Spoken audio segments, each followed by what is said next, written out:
হ্যাঁ দেখুন, তাহলে বিক্রিয়ক থেকে বিক্রিয়াজাত পদার্থ উৎপন্ন হয়, এটুকুই পড়তাম।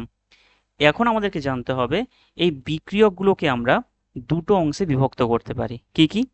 একটা হচ্ছে বিকারক, যার নাম সাবস্ট্রেট। আরেকটা হচ্ছে আক্রমণকারী গ্রুপ, যেটা অ্যাটাকিং রিএজেন্ট।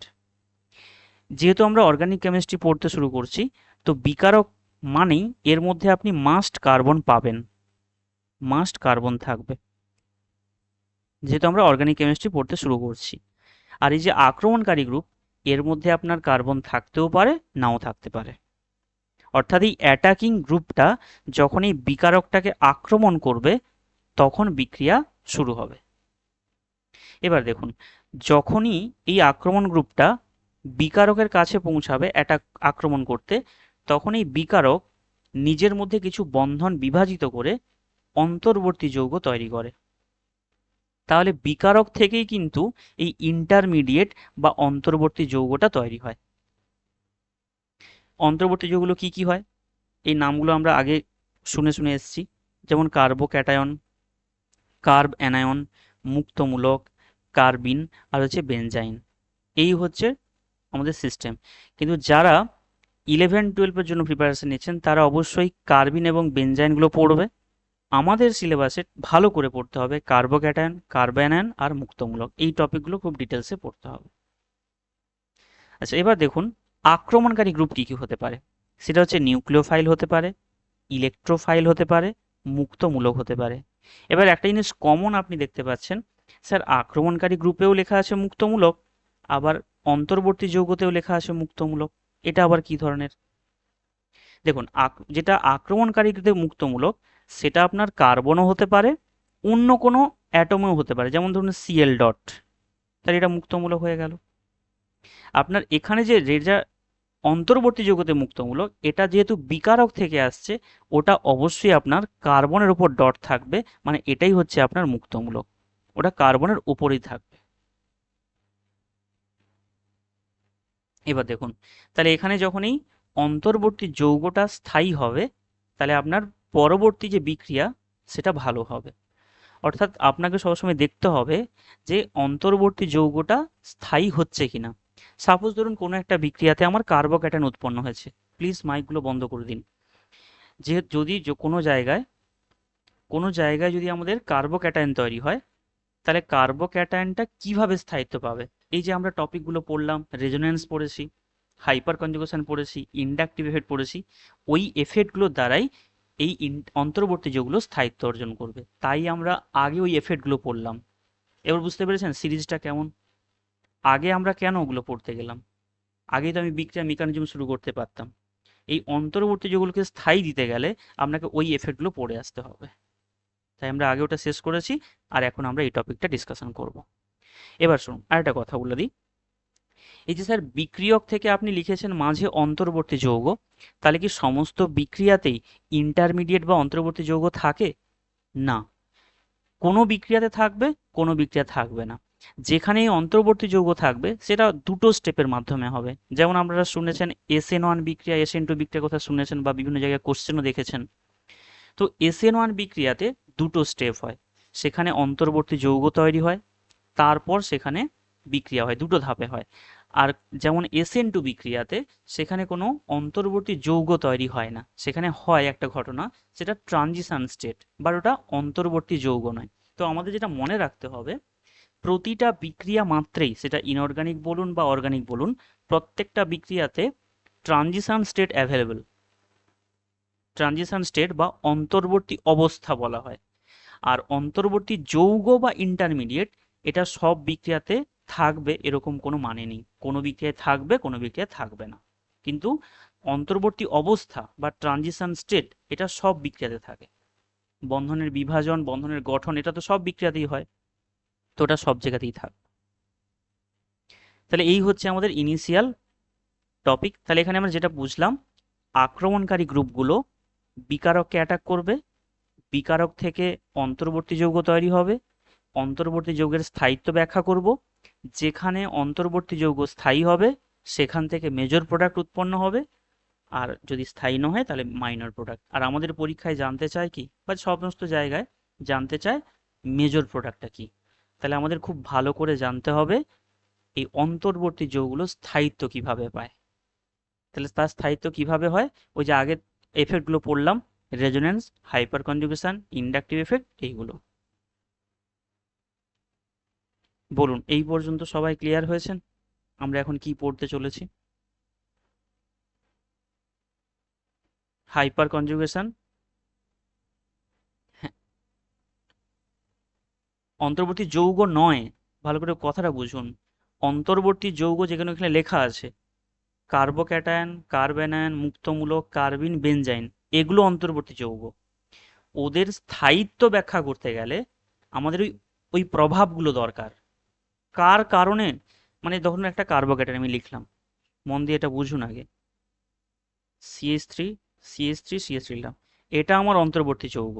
আপনি এটাকে স্থায়ী বলবেন কোন প্রভাব দিয়ে, কোন এফেক্ট দিয়ে বলবেন বলুন?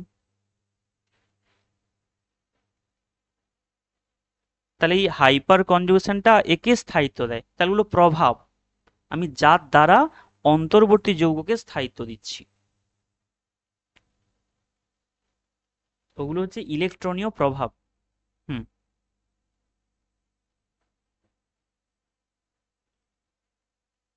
হুম। হুম। হ্যাঁ, যেমন একটা উদাহরণ দিয়ে বলেছি, মাইকগুলো বন্ধ করে দিন। যেমন একটা উদাহরণ দিয়ে বলে দিচ্ছি, SN1 বিক্রিয়া ধরুন। SN1 বিক্রিয়াতে দুটো ধাপ হয়। প্রথম ধাপে লিভিং গ্রুপ বাদ যায়, আমি দেখাবো সমস্ত বিক্রিয়াগুলো পরপর রয়েছে। প্রথমে লিভিং গ্রুপ বাদ যায়, দিয়ে কার্বোক্যাটায়ন তৈরি হয়। এবার এই কার্বোক্যাটায়ন যদি স্থায়ী হয় তাহলে পরের ধাপের বিক্রিয়াটা ঘটে, নাহলে আবার কি হয়, পুনরায় রিভার্সিবল বিক্রিয়া হয়ে যায়। তাহলে এই যে কার্বোক্যাটায়নটা তৈরি হলো, একেই বলা হচ্ছে অন্তর্বর্তী যৌগ বা ইন্টারমিডিয়েট। আর যদি আমি বলি SN2 বিক্রিয়ার কথা, সেখানে যখনই নিউক্লিওফাইল আক্রমণ করে তখনই লিভিং গ্রুপ বাদ যায়। তাহলে এটা একটা ধাপে সম্পন্ন হয়, ওখানে কোনো আপনি ইন্টারমিডিয়েট বলে কিছু পাবেন না। অর্থাৎ এখানে যে যে পাঁচটা টপিক লেখা আছে না, এই পাঁচটা টপিকের মধ্যে কোনো একটা খুঁজে পাবেন না। কিন্তু ওখানে যে বন্ধন বিভাজন, বন্ধন গঠন হয়, এই অবস্থাটাকে বলা হয় ট্রানজিশন অবস্থা, যেটা সমস্ত বিক্রিয়াতেই দেখা যায়।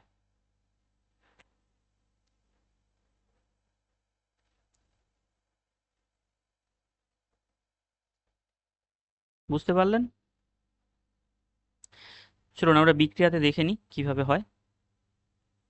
আচ্ছা, এখন দেখুন, বিক্রিয়া আমাদের কতগুলো পড়তে হবে, আমাদের সিলেবাসে যে পুরো অর্গানিক কেমিস্ট্রি, মানে একেবারে 11-12 পুরো টোটাল অর্গানিক কেমিস্ট্রি, তার মধ্যে কতগুলো বিক্রিয়া পড়তে হবে সেখানে লিস্ট এখন করা আছে। বিক্রিয়ার প্রকারভেদ, প্রথম তিনটে তো খুব গুরুত্বপূর্ণ, পুনর্বিন্যাসটা অতটাও দেয় না পরীক্ষায়। একটা হচ্ছে প্রতিস্থাপন বিক্রিয়া, একটা হচ্ছে দ্রুত বিক্রিয়া, একটা হচ্ছে অপনয়ন বিক্রিয়া। প্রতিস্থাপন বিক্রিয়ার এই যে বিভাগগুলো করা হয়েছে, এগুলো হচ্ছে আক্রমণকারী গ্রুপের উপর ভিত্তি করে। দেখুন নাম লেখা আছে প্রতিস্থাপনের পরে নিউক্লিওফিলিক, নাম মানে নামটা হবে আপনার নিউক্লিওফিলিক প্রতিস্থাপন। তাকে আবার ভাগ করা হয়েছে SN1 এবং SN2। এবং এটা নিয়ে আমাদের হয়তো পরীক্ষায় কোশ্চেন থাকতে পারে এই SN1 SN2 নিয়ে, কারণ SLS 2016-তে দ্রুত বিক্রিয়া থেকে কোশ্চেন ছিল। তো এবছর হয়তো প্রতিস্থাপন থেকে বা অপনয়ন থেকে তো কোশ্চেন থাকে। জুতো থেকে থাকবে না এরকম বলছি না, কেন অনেকদিন আগেকার কোশ্চেন যদিও। তিনটেই আমাদেরকে ভালো করে পড়তে হবে। পুনর্বিন্যাসটা কি বলুন তো, একটা আপনাকে যৌগ দেয়া থাকবে, যে যৌগটার সংকেত একই থাকবে, সেটা নিজেকে পুনর্বিন্যস্ত করে নতুন একটা যৌগের রূপ আসবে, যার ফলে সেটা অধিক স্থায়িত্ব অর্জন করবে। পুনর্বিন্যাসটা অতটা আমাদের দরকার নেই, কিন্তু প্রতিস্থাপন, দ্রুত আর অপনয়ন এগুলো খুব ভালো করে পড়তে হবে আমাদেরকে। তো চলুন আমরা দেখি ফার্স্টে কি রয়েছে। হ্যাঁ, এবার শুরু হচ্ছে আমাদের টপিক, যেটা সমযোজী বন্ধনের বিভাজনের প্রকৃতি। এটা পড়লে আমরা কি জানতে পারবো স্যার? এই যে আমরা মুক্তমূলকের কথা বলছিলাম, কার্বোক্যাটায়ন বলছিলাম, কার্ব অ্যানায়ন বলছিলাম, ওই কথাগুলো মানে ওগুলো কোথা থেকে তৈরি হয়, এই বন্ধন বিভাজনের থেকে আমরা তৈরি করতে পারবো। দেখুন, বন্ধন বিভাজন দু প্রকার। একটা হচ্ছে সুষম বিভাজন বা হোমোলিসিস। দেখুন এখানে বন্ধনটা কিভাবে ভাঙছে। ধরুন A আর B ছিল বন্ধন, তো এ দিয়েছে একটা ইলেকট্রন, বি দিয়েছে একটা ইলেকট্রন। আমরা যখন বিভাজন করব, এ কে দিয়ে দেবো তার প্রাপ্য ইলেকট্রন, বি কে দিয়ে দেবো প্রাপ্য ইলেকট্রন। কিন্তু এই ইলেকট্রনগুলো খুব এনার্জেটিক, হাইলি এনার্জেটিক, অ্যাক্টিভ। তাহলে এ হবে ডট প্লাস বি হবে ডট। এইগুলোকেই বলছি আমরা মুক্তমূলক। তাহলে পরীক্ষায় জিজ্ঞেস করবে মুক্তমূলক বন্ধনের কোন বিভাজন দ্বারা তৈরি হয়? সমবিভাজন দ্বারা তৈরি হয়। আচ্ছা, পরেরটা চলে আসুন। পরে দেওয়া আছে, হ্যাঁ, ডট মানে ইলেকট্রন, যেটা হাইলি অ্যাক্টিভেটেড, যেটা খুব সক্রিয়, বিক্রিয়া করার জন্য খুব সক্রিয়। হ্যাঁ, যেটা বলছিলাম যে সুষম বিভাজন বা হোমোলিসিস কখন হচ্ছে? একটা বন্ধনের মধ্যে আছে আপনার দুটো ইলেকট্রন, এই দুটো ইলেকট্রনকে সমান ভাগে ভাগ করছি। এর দিকে দিচ্ছি একটা, এই যে হাফ অ্যারো, যখন আমরা দুটো ইলেকট্রন শিফট করব একসাথে তখন আমরা ফুল অ্যারো ইউজ করব। আর যখন আমরা একটা ইলেকট্রন শিফট করব তখন আমরা হাফ অ্যারো, ঠিক বড়শির কাঁটার মতো হাফ অ্যারো ইউজ করছি। তাহলে এখানে হবে,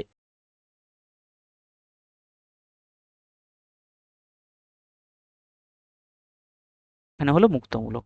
এবার দেখুন পরেরটায় অসম বিভাজন। এখানে আমরা কিভাবে করব? এখানেও এ বি, এদের মধ্যে রয়েছে ইলেকট্রন। এবার এখানে এই বিভাজনটা কখন হবে?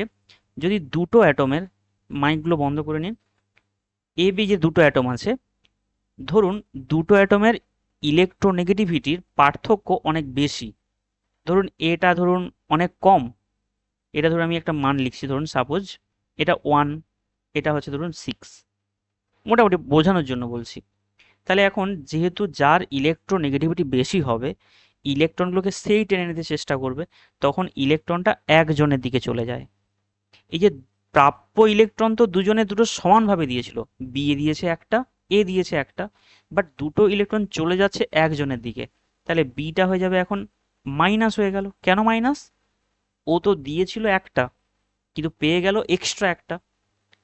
আর এর কাছে কি চলে আসবে? প্লাস চার্জ, কারণ সে দিয়েছিল একটা, একটাও ফেরত পেল না, ওই জন্য ওর কাছে প্লাস চলে এলো। এবার যদি আপনার এই এটা কার্বন হয়ে যায়, তার মানে কার্বনের মাথায় যদি প্লাস হয়, তাহলে একেই বলবেন আপনি কার্বোক্যাটায়ন। আর যদি আপনার বিটাও কার্বন হয়, এর মাথায় যদি মাইনাস হয় কোনো কারণে, তাহলে সেটাকে আপনি বলবেন কার্ব অ্যানায়ন। আর এখানে যদি আপনার এই এ বি যেটা ডট হয়েছিল, এর মাথায় যদি ডট হতে, একে বলবেন আপনি মুক্তমূলক। তাহলে মুক্তমূলক হওয়ার টেন্ডেন্সি আপনার তখনই হবে যখন দুটো পরমাণুর মধ্যে ইলেকট্রোনেগেটিভিটির পার্থক্য খুবই কম বা নেই বললেই চলে। যেমন ধরুন দুটো ক্লোরিন, এদের মাঝে আছে ইলেকট্রন, তো এরা কিভাবে বন্ধন বিভাজন করবে? না, বন্ধনটা বিভাজন, যেহেতু দুটোর মধ্যে ইলেকট্রনেরই কিছুই নেই, তখন দুজনের সমান ভাগে বিভাজন করার চেষ্টা করবে। তো এগুলো হচ্ছে পরপর আমরা একটা শর্ত জানবো। তো সিএল ডট সিএল ডট, একেই বলা হচ্ছে মুক্তমূলক। আর এদিকে যদি আমি একটা উদাহরণ দেখাই, সাপোজ ধরুন আপনার দেওয়া আছে CH3Cl, এটা ধরুন দেওয়া আছে। আমি কি করলাম এখানে, এই যে কার্বন ক্লোরিন বন্ধনটা, কার্বন পরমাণু থেকে ক্লোরিন পরমাণুর তড়িৎণাত্মকতা অনেক বেশি, তাহলে এই ইলেকট্রনটা কোন দিকে যাবে? দুটোই চলে যাবে একজনের দিকে। তাহলে এই কার্বনটার মাথায় কি চার্জ আসবে? প্লাস চার্জ, কেন? তার প্রাপ্য ইলেকট্রন সে পেল না। আর ওখানে কি হবে? সিএলটার মাথায় হয়ে যাবে মাইনাস, কারণ সে তার প্রাপ্যটাও পেল, প্লাস এক্সট্রা একটা যেটা কার্বন দিয়েছিল সেটাও পেয়ে গেল। তাহলে এই যে কার্বনের মাথায় প্লাস চার্জ চলে এলো, একেই বলা হচ্ছে কার্বোক্যাটায়ন। বলুন, বন্ধন বিভাজন নিয়ে পুরোটা বুঝতে পেরেছেন? আমি নেগেটিভ চার্জ দিয়েছি মানে ওটা দেখানোর দরকার নেই, আপনি দিতে পারেন, দিলে সবগুলো দেখাতে হবে, মানে টোটাল আপনাকে 8টা দেখাতে হবে, তার নিজস্ব লোন পেয়ার প্লাস আরো যে একটা এক্সট্রা পেয়েছে সবটাই দেখাতে হবে, না দেখালে কোনোটাই দেখানো যাবে না।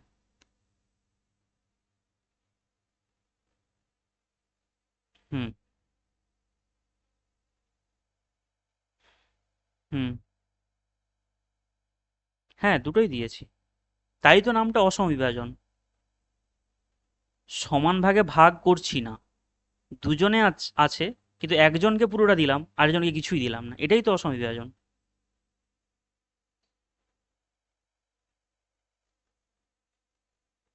হুম, বলুন।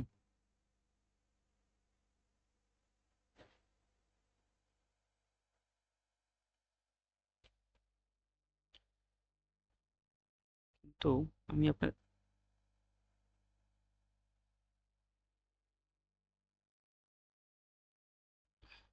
সেটা না, আমি একটু ক্রস চেক করে নিচ্ছি। অন্য কিছু পিডিএফ দিয়ে দিয়েছে নাকি? এক মিনিট, এক মিনিট, এক মিনিট, আমি দেখে নিচ্ছি, এক মিনিট, এক মিনিট। কার্বোক্যাটায়ন আছে।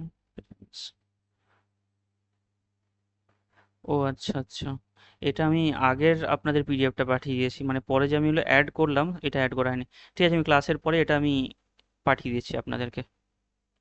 এগুলি দুটো নোটস বানানো হয়েছিল আর কি।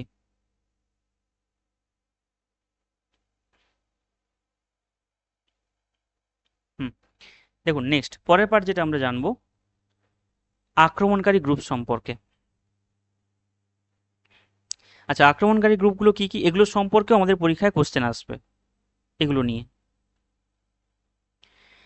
তিনটে পার্ট, একটা হচ্ছে নিউক্লিওফিলিক, একটা হচ্ছে ইলেকট্রোফিলিক, একটা হচ্ছে মুক্তমূলক বা ফ্রি রেডিক্যাল। আচ্ছা, নিউক্লিওফিলিকের নামটা স্যার এরকম কেন মনে রাখবে করে? দেখুন, যে ফিলিক কথাটা আছে, ফিলিক মানে হচ্ছে আকর্ষণ, মানে কার প্রতি আকর্ষণ। নামটা যেহেতু নিউক্লিওফিলিক, তাহলে এর হবে নিউক্লিয়াসের প্রতি আকর্ষণ। এবার ভাবুন নিউক্লিয়াস কি চার্জ হয়? নিউক্লিয়াস তো স্যার পজিটিভ চার্জ হয়। তাহলে নিউক্লিওফিলিকটা যেহেতু পজিটিভকে আকর্ষণ করে, এর নিজের দিকে টানে, তাহলে নিউক্লিওফাইল নিজে কি হবে? অবশ্যই নেগেটিভ, মানে ইলেকট্রন ঘনত্ব বেশি থাকবে তার কাছে, তাই নামটা হচ্ছে নিউক্লিওফিলিক। তাহলে নিউক্লিওফিলিক সর্বদা ইলেকট্রন সমৃদ্ধ হবে, যার কাছে ইলেকট্রন বেশি থাকবে, এই জন্য লেখা আছে ইলেকট্রন সমৃদ্ধ। এবার এই যে ইলেকট্রন সমৃদ্ধ, সেটা আমি কি দেখে বোঝাবো? ধরুন একজন রাস্তা দিয়ে একজন ধনী ব্যক্তি যাচ্ছেন, খুব বড় লোক, তাকে আপনি কি দেখে বুঝবেন তিনি বড় লোক? তার পোশাক আশাক দেখে, বাড়ি গাড়ি দেখে, ব্যাংক ব্যালেন্স দেখে, এটা দেখেই বুঝবো। এখানে সেরকম, এই যে নিউক্লিও ফাইলগুলো আছে, সেটা আমরা কি দেখে বুঝবো? প্রথম আপনি যেটা দেখে বুঝবেন, তার মাথায় নেগেটিভ চার্জ থাকবে। কেন নেগেটিভ কি করে হয়? তার এক্সট্রা ইলেকট্রন থাকলে তবেই নেগেটিভ হয়। আরেকটা জিনিস দেখে, যেটা আমরা দেখে নর্মালি বুঝতে পারবো না, সেটা কি? সেটা হচ্ছে যেমন জল, দেখুন এর কাছে কিন্তু কোনো নেগেটিভ চার্জ নেই, তো এদেরকে আমরা নাম দেব প্রশম নিউক্লিওফাইল। এর কাছে যে অক্সিজেন আছে, এই যে লোন পেয়ার রয়েছে না, এই লোন পেয়ারগুলো ইলেকট্রন অন্যকে দান করতে সক্ষম, কোনো পজিটিভ সেন্টারে যার কাছে ঘাটতি আছে, তো এদেরকেও বলছি আমরা নিউক্লিওফাইল। তো নিউক্লিওফাইল নিচের যেগুলো দেখতে পাচ্ছেন, আমি তিনটে পার্টে লিখেছি না, ওপরেরগুলো সবগুলো দেখুন প্রশম আছে, পরেরগুলো দেখুন সবগুলো আছে নেগেটিভ চার্জ, আর নিচের দুটোও নেগেটিভ চার্জ, কিন্তু এই দুটোর এক্সট্রা একটা নাম আছে, এদেরকে বলা হয় অ্যাম্বিড্যান্ট নিউক্লিওফাইল। এদের বলা হবে অ্যাম্বিড্যান্ট নিউক্লিওফাইল। স্যার এই অ্যাম্বিড্যান্ট কথাটা কখন ইউজ করা হয়? অবশ্যই ওইগুলোই পরীক্ষাতে আপনাদের থাকবে, যাতে আপনি চিনতে পারবেন। আরেকটা জিনিস খেয়াল করে দেখুন, পাশে যে ইলেকট্রোফিলিক লেখা আছে না, সেখানেও দেখুন প্রশম দেওয়া আছে, আর এইগুলোই আপনি গুলিয়ে ফেলবেন। যারা বেসিক্যালি, যারা ফিজিক্স, এখানে তো প্রায় সবাই প্রায় ফিজিক্সেরই রয়েছেন, তো আপনাদেরই বেসিক্যালি এগুলো সমস্যা হবে, কারণ কোথায় লোন পেয়ার আছে কোথায় নেই, প্রতিটা স্ট্রাকচার কি আপনাদের জানা সম্ভব? কিন্তু এটুকু কথা দিয়ে রাখছি, এই উদাহরণগুলো যেগুলো এখানে আছে না, এর বাইরে আশা করছি আপনি কোশ্চেন হয়তো পাবেন না। এই কটা মনে রাখলেই হবে আপনার, ঘুরিয়ে ফিরিয়ে দেখবেন এই কোশ্চেনগুলোই এসে পড়ছে। আচ্ছা, বলে দিচ্ছি। হ্যাঁ, বলুন।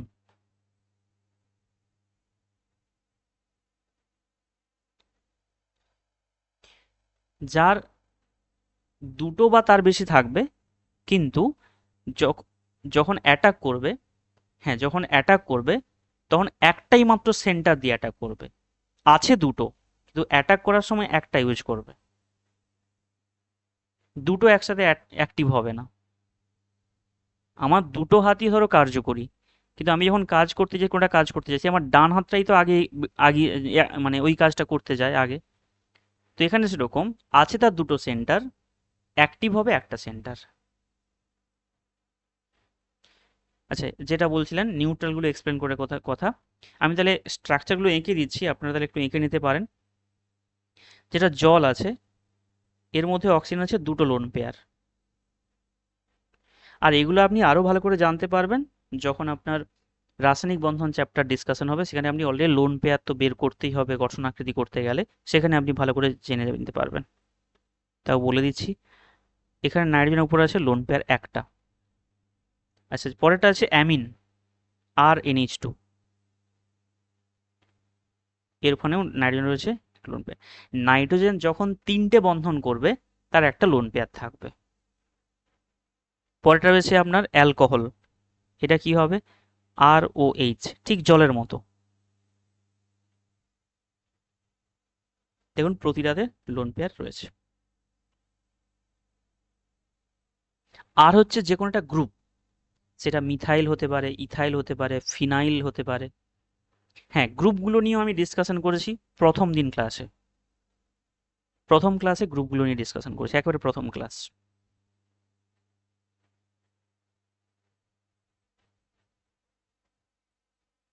হ্যাঁ হ্যাঁ, আজকের ক্লাসটা।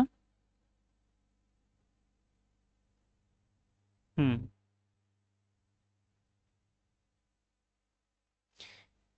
ও, অ্যাকচুয়ালি দেখুন তো, মানে একদিনে অর্গানিক কেমিস্ট্রি তো পরপর একটা সুতো বলা যায়, একটা সুতোতে সব বাঁধা। কিন্তু আমি তো আর একটা সুতোকে একদিনে পড়াতে পারবো না, মানে পুরো অর্গানিক কেমিস্ট্রি, এটা সম্ভব না।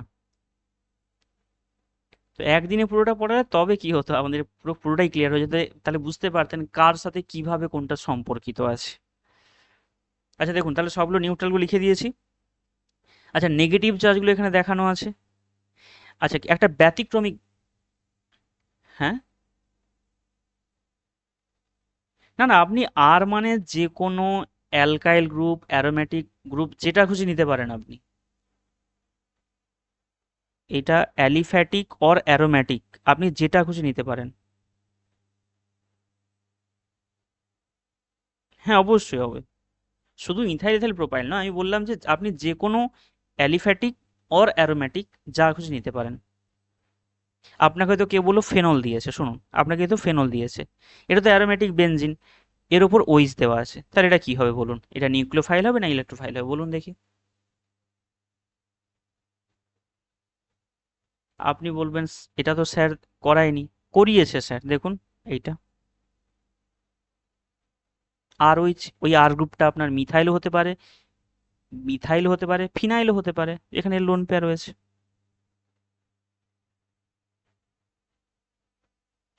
আচ্ছা, এবার একটা কথা বলে দিই, এই যে নেগেটিভ চার্জ, এর একটা এক্সেপশন হয়।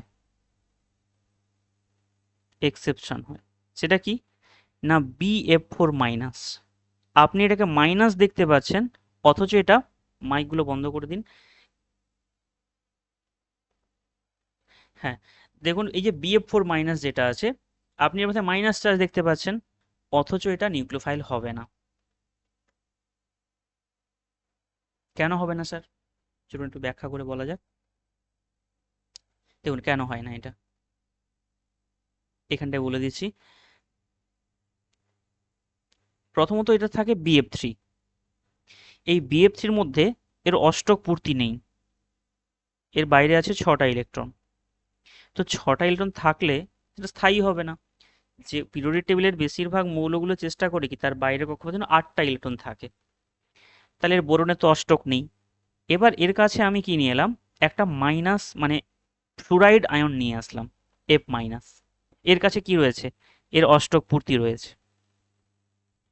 এখন কি করবে, এই একটা ইলেকট্রন জোড় মানে লোন পেয়ার এই বোরনের সাথে অসমযোজী বন্ধন করবে, দিয়ে ওকে স্থায়িত্ব দেওয়ার চেষ্টা করবে।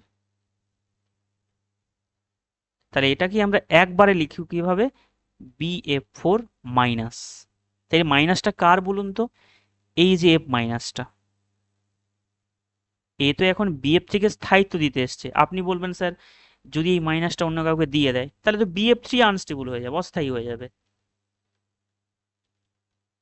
তাহলে BF4 কি চাইবে কখনো তার ইলেকট্রন জোড়টা অন্যকে দিয়ে দিক? তার নিজের ঘরটাই ভেঙে যাবে, নিজে অস্থায়ী হয়ে যাবে। তাহলে BF4- কখনোই নিউক্লিওফাইল হবে না। তো এটাও দেখবেন হয়তো কোনো কোনো কোশ্চেনে থাকবে, প্র্যাকটিস সেটে থাকবে।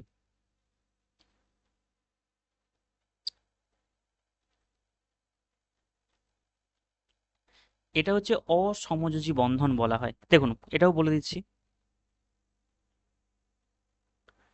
এটা এটা কোনো একটা আয়নিক কম্পাউন্ড থেকে আসবে, ধরুন KF থেকে বা NaF থেকে। এটা কোনো একটা আয়নিক কম্পাউন্ড থেকে আসবে, F মাইনাস, যেটাকে আমরা হ্যালাইড আয়ন বলছি, ফ্লুরাইড।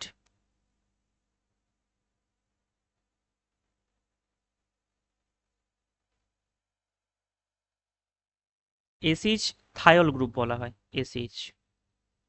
যেমন OH কে আমরা হাইড্রক্সিল গ্রুপ বলি, এটা হচ্ছে থায়োল গ্রুপ বলা হয়।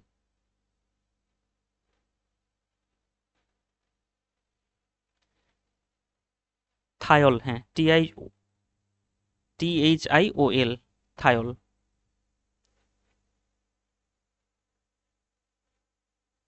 চলুন পরের পার্টে আমরা ইলেকট্রোফাইলকে দেখি। দেখুন ইলেকট্রোফাইল কখন বলা হচ্ছে, নামটা হচ্ছে আপনার ইলেকট্রোফিলিক। ফিলিক মানে হচ্ছে অ্যাট্রাকশন। এ কাকে অ্যাট্রাকশন করে? ইলেকট্রনকে। অ্যাকচুয়ালি ইলেকট্রন বলতে কি, যেখানে নেগেটিভ থাকবে তার প্রতি এর আকর্ষণ আছে। তাহলে এর নিজে কি হবে? অবশ্যই পজিটিভ, মানে এর মধ্যে ঘাটতি থাকবে। তাই জন্য লেখা আছে ইলেকট্রন ঘাটতি সম্পন্ন। সে নিজে হবে ইলেকট্রন ঘাটতি সম্পন্ন, তাই তার নেগেটিভের প্রতি আকর্ষণ আছে, তাই নামটা ইলেকট্রোফিলিক। যেখানে উদাহরণগুলো দেখুন, প্রতিটায় ওপরেরগুলো সবগুলোতে পজিটিভ চার্জ দেওয়া আছে। এই যে Cl প্লাস, NO2 প্লাস, এগুলো আমরা বিভিন্ন বিক্রিয়াতে দেখতে পাবো। আর নিচে যেগুলো দেখতে পাচ্ছেন এগুলো সব নিউট্রাল, এদের মধ্যে সব ভ্যাকেন্ট আছে। আবার ভ্যাকেন্ট বলতে কারোর অষ্টক পূর্তি নেই, যেমন প্রথম যে দুটো, এদের মধ্যে অষ্টক পূর্তি নেই, BF3LCl3। আবার এমন কিছু যৌগ যেমন SO3 দেখুন, এখানে সালফারের ভ্যাকেন্ট ডি অরবিটাল আছে, মানে ঘাটতিপূর্ণ ডি কক্ষক আছে। তো এর কারণে ও হবে ইলেকট্রোফাইল। তাহলে ঘাটতি থাকলে ও বাইরে থেকে ইলেকট্রন নেওয়ার চেষ্টা করবে, ফলে ও হবে ইলেকট্রোফাইল। এই প্রসমগুলো আপনাদের পরীক্ষায় একটু ঝামেলা করবে, তাই প্রসমগুলো একটু ভালো করে মনে রাখবেন, কারণ নেগেটিভ পজিটিভ দেখলে আপনি হয়তো সহজে বুঝতে পেরে যাবেন। আচ্ছা, এখানেও দুটো ব্যতিক্রমিক আছে, বলে দিই। যেমন H3O প্লাস আর হচ্ছে NH4 প্লাস, এই দুটো হচ্ছে ব্যতিক্রমিক। এখানে আপনার পজিটিভ চার্জ আছে, কিন্তু আপনি এদেরকে ইলেকট্রোফাইল বলতে পারবেন না।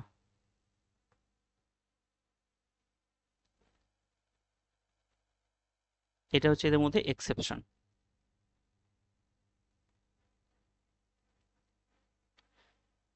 আচ্ছা, পরে দেখুন যেটা আছে মুক্তমূলক। মুক্তমূলক তো বললাম কখন তৈরি হবে, বন্ধনের সমবিভাজন হলে। সেটা শুধু ডট দেখতে পাবেন, ইলেকট্রন ডট পড়ে থাকবে। এটা আপনি সহজেই দেখে বুঝতে পেরে যাবেন। তো মুক্তমূলক নিয়ে পরীক্ষায় অতটাও কোশ্চেন দেয় না। আপনাদের সমস্যা ক্রিয়েট হবে ইলেকট্রোফাইল আর নিউক্লিওফাইল নিয়ে। ফোকাস রাখবেন প্রশম যৌগগুলোর প্রতি। একজন বলুন। হ্যাঁ, বলে দিচ্ছি শুনুন। এই যে কার্বন, এটা ধরুন নেগেটিভ আছে, এদের মধ্যে রেজোন্যান্স হয়। এই যে নেগেটিভ চার্জ দেখতে পাচ্ছেন, যদি কার্বন মাথায় নেগেটিভ হয় তাহলে কার্বন অ্যাটাক করবে, তখন সেন্টার হবে কার্বন।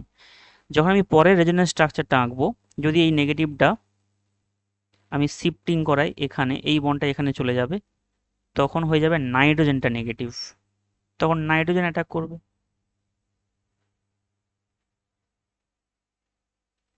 তো কখনো কার্বন কখনো নাইট্রোজেন। NO2-র মধ্যেও একই রকম, কখনো নাইট্রোজেন কখনো অক্সিজেন। এই জন্য এদেরকে বলা হয় অ্যাম্বিডেন্ট নিউক্লিওফাইল। কিন্তু মনে রাখবেন, অ্যাটাক করার সময় যে কোনো একটা সেন্টার অ্যাক্টিভ হবে, দুটো না।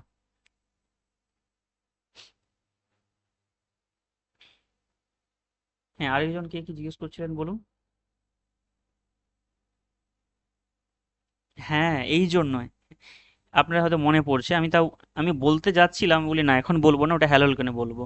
তা আমি বলে দিই, আপনি যখন উল্লেখ করলেন আমি বলেই দিই। আপনারা এই বিক্রিয়া দেখেছেন, দেখুন একটা আরএক্স বা হ্যালোঅ্যালকেন নেওয়া আছে, এর উপরে আপনাদের NaCN দেওয়া আছে ধরুন। আরেকটা বিক্রিয়াতে আপনার AgCN দেওয়া আছে, তাহলে দুটো বিক্রিয়াতে প্রোডাক্ট কি হবে? না দেখো, এর আবার ব্যাখ্যা হাজার রকম আছে, হাজার রকমের ব্যাখ্যা আছে, আমরা ওই ব্যাখ্যাতে যাচ্ছি না আপাতত। কেন, এত ডিপলি পড়ার মতো সময় আমাদের হাতে নেই। কেন, তাহলে হ্যালোলকেন চ্যাপ্টার নিয়ে 2 মাস পড়তে হবে। তো এখানে কি হয়, এখানে কার্বনটা এসে অ্যাটাক করে, তাই এটা হয় RCN। শুধু এই শর্টকাট নিয়মগুলো মনে রাখুন, কারণ প্রতিটা টপিক যদি ডিটেলসে জানেন আপনি নিজেই স্টোর রাখতে পারবেন না, সমস্যাটা এটাই। RNC, আমি তো নোটসও দিয়ে দেবো, থিওরিও বলে দেবো, মনে রাখার দায়িত্ব তো আপনাদের, এত বড় একটা সিলেবাস। তাহলে এখানে যখন কার্বন দিয়ে অ্যাটাক করে এর নাম হয় সায়ানাইড, যখন নাইট্রোজেন দিয়ে অ্যাটাক করে তখন তার নাম হয় আইসোসায়ানাইড, বা ওকে কার্বিল অ্যামিনো বলা হয়। ওকে, পরের টপিকে যাওয়া যাক। দেখুন পরে কোশ্চেন দিয়ে রেখেছি। হ্যাঁ,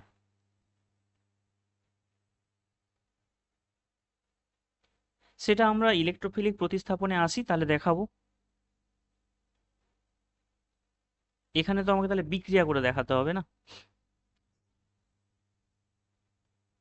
হ্যাঁ, সেটা আমি দেখাবো আপনাকে। এই যে নাম আছে না ইলেকট্রোফিলিক প্রতিস্থাপন, ওখানে আপনাকে লুইস অ্যাসিড আনতে হবে। যখন ধরুন একটা বিক্রিয়ার কথা বলি তাহলে আপনি চিনতে পারবেন, এই বিক্রিয়াগুলো আপনি আগে পড়েছেন। ধরুন সাপোজ আপনাকে বেনজিন দেওয়া হলো, বেনজিনের ওপরে ক্লোরিন দেওয়া হলো Cl2, এবং অনার্দ্র AlCl3 দেওয়া হলো। এইখানে ক্লোরিনটা কি হিসেবে বেনজিনে প্রবেশ করে? তখন ক্লোরিনটা Cl প্লাস রূপে প্রবেশ করে। এখানে এই যে ক্লোরোবেনজিন তৈরি হয়, ক্লোরিনটা বেনজিনের মধ্যে প্লাস রূপেই প্রবেশ করে। এই প্লাসটা কে তৈরি করে? এই যে AlCl3 দেখতে পাচ্ছেন, এই AlCl3টাই তাকে হেল্প করে Cl প্লাসে পরিণত হওয়ার জন্য। ঠিক আছে। হুম হুম হুম। Cn মাইনাস Nc মাইনাস মানে অ্যাকচুয়ালি নেগেটিভ চার্জ তো রেজোনেন্স করে, রেজোনেন্স তো সবসময় চেঞ্জ হতে থাকে না, আপনি বলতে পারেন অসুবিধা নেই Cn মাইনাস Nc মাইনাস একই কথা, মানে চার্জটা যে কার মাথায় আছে অ্যাপ্রোপ্রিয়েট ভাবে তো আপনি দেখাতে পারবেন না, কারণ রেজোনেন্স, রেজোনেন্সে কোনো কোনো স্ট্রাকচারের স্থায়িত্ব দেখাতে পারবেন? রেজোনেন্সে দুটো ছবি একসাথে আঁকতে হয়, মানে ধরুন একটা যৌগের 5টা রেজোনেন্স স্ট্রাকচার হয়, আপনাকে শো করতে গেলে 5টাই দেখাতে হবে, কোনো একটা এঁকে আপনি রেজোনেন্স শো করতে পারবেন না। তাই জন্য মাইনাসটা যে কার মাথায় সেটা স্পেসিফিক করে আমরা কেউ জানি না।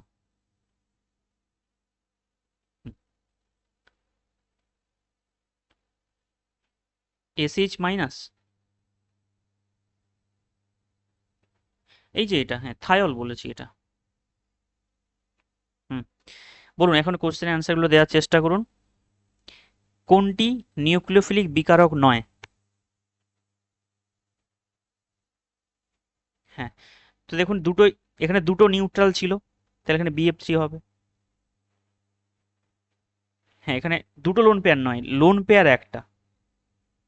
হুম, পরেরটা বলুন, যে সকল বিকারক কোনো বিক্রিয়ায়, রাসায়নিক বিক্রিয়ায় ইলেকট্রন জোড় গ্রহণ করতে পারে তাদেরকে কি বলে?